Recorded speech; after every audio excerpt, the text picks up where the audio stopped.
Hi hello வணக்கம், welcome to my channel. இன்றைக்கி நம்ம பார்க்க போகிற ரெசிபி நல்ல சூப்பரான டேஸ்ட்டில் கமன்னு வாசனையாக ரொம்ப சுலபமாக அவியல் எப்படி பண்ணலான்னு தாங்க பார்க்க போகிறோம். இதுக்கு எல்லா வெஜிடபிள்ஸையும் நம்ம கட் பண்ணி வச்சுக்கணும். முருங்கைக்காய் நிறையா கிடச்சதுனால ஒரு 5-6 முருங்காயை நான் கட் பண்ணி வச்சுக்கிட்டேன். அதோட கூட உருளைக்கிழங்கு, கேரட்டு, பீன்ஸு, அந்த பீன்ஸில் இருக்கக்கூடிய அந்த ஒரு வெள்ளை கலராக இருக்கக்கூடிய அந்த பயறு, இது எல்லாமே இன்னும் நான் உங்கள்கிட்ட என்னெல்லாம் காய்கறி இருக்கோ எல்லா காய்கறியும் நம்ம நறுக்கி போட்டுக்கலாம்.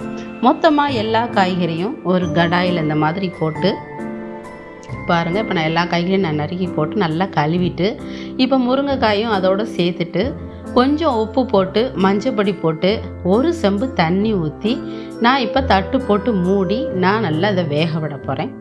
இந்த காய்கறி எல்லாமே நல்லா வெந்து வந்துடணும். அப்போ தான் உங்களுக்கு வந்து நல்லா டேஸ்ட் கொடுக்கும். அதோடு கூட 2 தக்காளியை நறுக்கி நான் சேர்த்துருக்கேன். இப்போ அடுப்பை ஆன் பண்ணிவிட்டு நான் தட்டு போட்டு மூடி வச்சிட்டேன். இப்போ ஒரு அரை மூடி தேங்காய், உங்களுக்கு எவ்வளோ உரப்பு வேணுமோ அதுக்கு தகுந்தா போல் பச்சை மிளகாய், சோம்பு, ஜீரகம், வெள்ளைப்பூடு, கசகசா எல்லாத்தையுமே நம்ம போட்டு முதல்ல ஒரு பல்ஸ் தண்ணி ஊற்றாமல் ஒரு பல் விட்டு எடுத்து நம்ம அதுக்கப்புறமேட்டுக்கு அரைப்பட்டிருக்கான்னு பார்த்துட்டு கொஞ்சம் கொத்தையாக இருக்கும். அதுக்கப்புறமா நம்ம தண்ணி ஊற்றிக்கலாம், இல்லைனா தேங்காய் சீலை அரைப்படாமல் போயிடும். இப்போ நம்ம தண்ணி சேர்த்துக்குவோம். தண்ணி சேர்த்துக்கிட்டு கொஞ்சம் ரொம்ப வலுவலுன்னு இதை அரைச்சிடக்கூடாது, கொஞ்சம் கொத்தையாக தான் அரைக்கணும். அதுக்காக ரொம்ப இதாக இருந்துச்சுன்னா உங்களுக்கு அந்த டேஸ்ட் கொடுக்காது. இந்த மாதிரி நீங்கள் அரைச்சிக்கிட்டிங்கன்னா நல்ல கமன்னு மனம் வரும். இப்போ பாருங்கள், ஒரு வெங்காயத்தையும் கொஞ்சம் போல் கருவேப்பிலையும் நான் வந்து எடுத்து வச்சுருக்கேன். இப்போ தான் நல்லா கொதி வந்து வேக ஆரம்பிச்சிருக்கு. இன்னும் கொஞ்சம் நல்லா வேகட்டும். நம்ம இதோட கூட நல்லா கிளறி விட்டுட்டு, எனக்கு நல்லா வெந்துருச்சு. இப்போ கொஞ்ச நேரம் வெந்துச்சுன்னா நம்ம இதோடு கூட நம்ம இந்த அரைச்சி வச்சுருக்க அந்த தேங்காய் கலவையை ஊற்றிடலாம். பாருங்கள், எல்லா காயும் நல்லா வெந்து வரணும். தக்காளி நல்லா மசிஞ்சிருச்சு. இப்போ பக்கத்தில் ஒரு சின்ன கடாய் வச்சு நான் எண்ணெய் ஊற்றி கடுகு போட்டுக்கிறேன். அதுக்கெல்லாம் நம்ம வந்து தேங்காயை ஊற்றிடலாம். ஊற்றி நல்லா எல்லா பக்கமும் ஈவனாக வர மாதிரி நம்ம நல்லா கிளறி விட்டுக்குவோம். இன்னும் பாருங்கள், இன்னும் கொஞ்சம் தண்ணி இருக்குது, இன்னும் கொஞ்சம் நல்லா வேகட்டும். முருங்கைக்காய் மட்டும் வேகலை, மற்ற காய் எல்லாமே வெந்துருச்சு. இப்போ நம்ம இந்த கடாயில் கடுகு போட்டு கடுகு வெடித்ததும் வெங்காயத்தையும் கருவேப்பிலையும் போட்டு நல்லா வதக்கி விடணும். நல்லா பொன்னிறமாக ஆகிற வரைக்கும் நல்லா வதக்கணும். பச்சை வாடையெல்லாம் போகணும் உங்களுக்கு. பாருங்கள், நல்லா எல்லா பக்கமும் ஈவனாக தேங்காய் வந்து சரியாயிடுச்சு. இந்த நேரத்தில் உப்பு சரியாக இருக்கான்னு பார்த்துக்கிட்டு உப்பு சரியாக இருந்தால் விட்டுருங்க, இல்லைன்னா இன்னும் கொஞ்சம் நீங்கள் உப்பு சேர்த்துக்கலாம். உப்பு சேர்த்து நல்லா கலந்து விட்டுருங்க.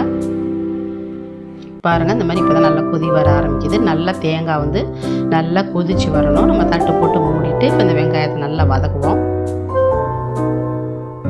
நம்ம கொஞ்சம் அடுப்பை ஏற்றி விட்டுருந்தோம்னா கருகிரும். அதனால் நான் வந்து மீடியம் ஃப்ளேமில் போட்டே வதக்குறேன். நல்லா பொன்னிறமாக வரணும். நல்லா வதங்கிருச்சு பாருங்கள். இப்போ நல்லா வந்து தண்ணி கொஞ்சம் நல்லா வத்திருச்சு. இந்த நேரத்தில் நம்ம வதக்கி வச்ச வெங்காயத்தையும் அதோடு கூட மேலே தூவி விடலாம். மேலே சுற்றி போட்டுட்டு நம்ம எல்லா பக்கமும் வெங்காயம் வந்து போகிற மாதிரி நல்லா கிளறி விடணும். பாருங்கள், நல்லா வெங்காயம் வதங்கிருச்சு.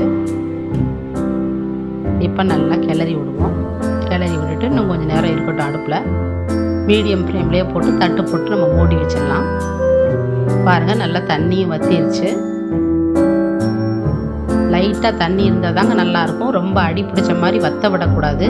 பாருங்கள், கொஞ்சம் தண்ணியும் காயமாக இருக்குது. இப்போ சூப்பராக நல்ல கமன்னு உங்களுக்கு மனம் வருது. இனிமேல் நம்ம எதுவுமே சேர்க்க வேண்டியதில்லை. அடுப்பில் இருந்து இறக்கி நம்ம வேறு பாத்திரத்தில் மாற்றி நம்ம சர்வ் பண்ணலாம். ரொம்ப சுவையான டேஸ்ட்டில் உங்களுக்கு அவியல் ரெடி ஆயிடுச்சு. இதை நம்ம சாதத்தில் போட்டு கூட பெரட்டி சாப்பிட்லாம், இல்லை நம்ம ரசம் வச்சுக்கிட்டு இதை தொட்டுக்கிட்டு சாப்பிட்டோம்னா இன்னும் அருமையாக இருக்கும். இது போன்ற ரெசிபிகளை பார்க்க நம்ம யூடியூப் சேனலை நீங்கள் சப்ஸ்கிரைப் பண்ணி வச்சுக்கோங்க. இந்த வீடியோ உங்களுக்கு பிடிச்சிருந்துச்சுன்னா லைக் பண்ண மறந்துடாதீங்க. Bye friends.